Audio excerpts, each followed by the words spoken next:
হে, তোমরা ভাবছো তো যে হঠাৎ করে কেক কি করে কাটছে? আমার জন্মদিন ছিল সেই সময় মানে যখন আমি আমার তারা মায়ের কাছে পুজো দিতে গেছিলাম, তখন আমার জন্মদিন ছিল। তো সবাই অ্যারেঞ্জ করে একটা আমাকে সারপ্রাইজ দিয়েছিল। আমি তো খুব হ্যাপি।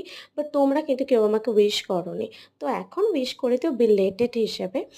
তো তারপরে আমার তারা মায়ের কাছে পুজো দিয়ে মানে জন্মদিনের দিন সকালবেলায় মায়ের ওখানে আবার একটু নমস্কার দিতে গিয়েছিলাম। তো তার আগে স্নান ধান করে কমপ্লিট করে মায়ের ওখানে নমস্কার করে আমরা স্টেশনের উদ্দেশ্যে রওনা দেব। আর ট্রেন কিন্তু স্টেশনে আগেই দিয়ে দিয়েছিল। ফলে আমরা তাড়াতাড়ি করে স্টেশনের উদ্দেশ্যে যাচ্ছিলাম। গিয়ে তারপরে ট্রেনে উঠলাম। উঠে গরমে তো এদিক ওদিক মানে হা উত্তাস করার মতো। তো চলো বাদবাকি এখনও অনেকটা ভিডিও রয়েছে, সেই ভিডিওটুকুনি আমি নেক্সট দিন দিয়ে দেবো। যদি ভালো লেগে থাকে সাবস্ক্রাইব করো, সাথে থেকো। বাই।